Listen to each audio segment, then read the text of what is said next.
When we transition from femoral component is spherical and the condyle is not, and the answer to that is, oh no, but there is a lot of evidence to say that that spherical component works.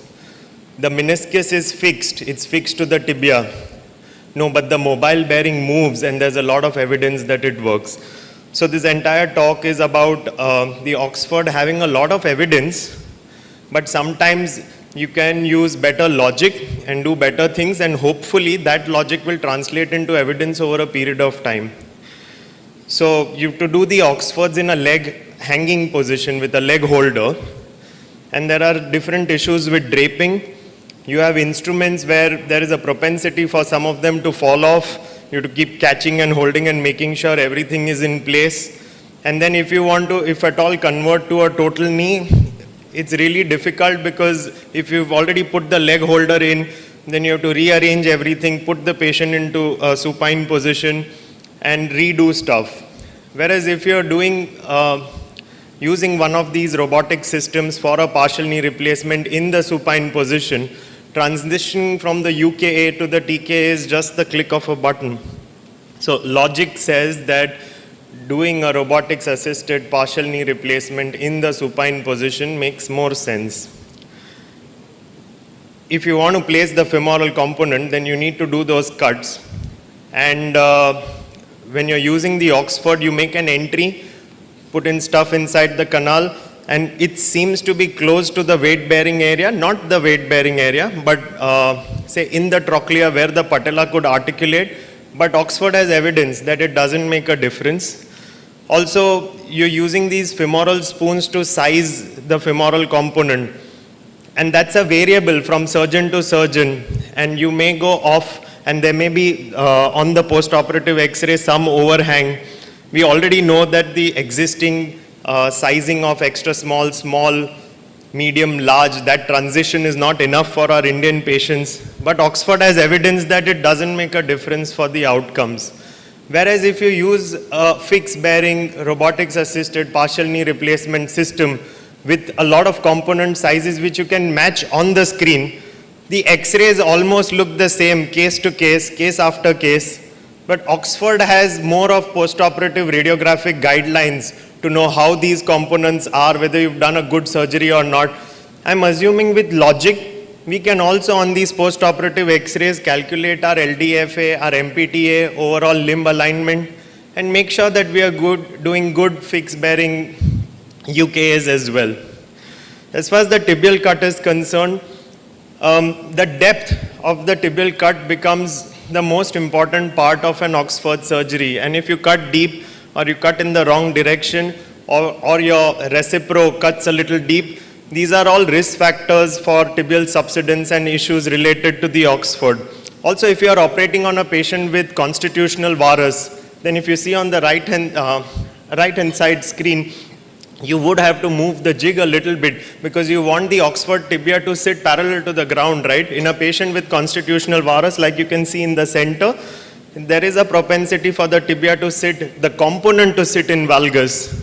All of this is offset and made much easier with the robotics assisted tibia preparation. So if you're doing the tibia prep, you're able to see on the screen, you won't go deeper, your resection depth stay at around 5 mm, 6 mm. You're also able to see how it's affecting the flexion and the extension balance and play on the femoral side. So the tibial cut becomes simpler and there's lesser propensity for errors if you're using robotics assistance. Most importantly, if you get the tibial cut at the same level, case after case, which you may not with an Oxford, and if you cut deeper with an Oxford. So when I started the Oxfords, I was always taught that, oh, if you use a G3 clamp, then you may have a tighter space and then you may have to recut. So if you're a new user, why don't you use a G4 clamp so that you never have to recut the tibia? But all of this again goes to say that we may go wrong with cutting the tibia with an Oxford. Whereas if you're cutting right with the robotics assisted system, then you're able to maintain the joint line. If you're able to maintain the joint line, not distalizing the femur, I think now evidence says that this is better than otherwise. What about the implants? So as far as the Oxford's concerned, there's on the femoral side extra small, small, medium, large and extra large, and of course on the tibia it's site specific and you have AA, A, B, C, D. And on the fixed bearing side, at least for the Journey Uni, we know that we don't have a spherical femur. It seems more anatomic. And the transitioning, you can see the difference between what we receive as surgeons. There is more information.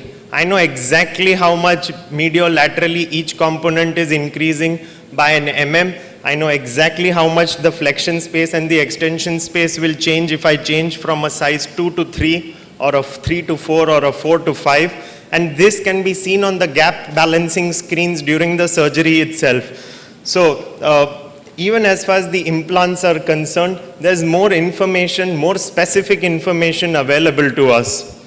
As far as the bearings are concerned, we know that the clinical radiological outcomes, the revision rates and the survivorship is pretty much the same for both. But we know that the polywear is more common, and there's more chance of aseptic loosening with fixed bearings, and there are bearing dislocations that are more common with mobile bearings. So how does that happen? Either ways, component malalignment could lead to problems with both bearings. How do you make component alignments better? With robotics assistance. If you undercorrect deformities or you have soft tissue imbalances, again, the bearing won't perform well. How do you do that better? By understanding soft tissue balances on the robotics assisted screens. How do you arrange the tibial slope better? By knowing the slope in the first place. How do you know the slope better? Again, on the navigation and the robotic screens. So the only thing where the robotics assistance may not really make so much of a difference is trying to diagnose an ACL deficiency or an instability, in which case both the bearings don't perform well. But that's clinical. If the patient has an ACL deficiency, you can make it out preoperatively. You don't have to wait inside. In fact, fixed bearing knees can potentially circumvent an ACL deficient knee as well and still perform better. Right? We also know that there is evidence that the rate of bearing dislocation is significantly higher in the Asian than in the Western population. So in summary, you can shift to a robotics assisted UKA. By doing surgeries in supine position, you're happier that a fixed bearing prosthesis has no bearing related issues. Better component placement, of course, Oxford says that the spherical on flat design doesn't make difference if you have 10 degrees of varus or valgus in the femur, if the slope goes wrong on the tibia. So they have evidence for all of this. But in front of your eyes, if you're better placing the components better, if you can see the soft tissue balancing better and you can maintain the joint line better, I think you're a happier surgeon. Thank you.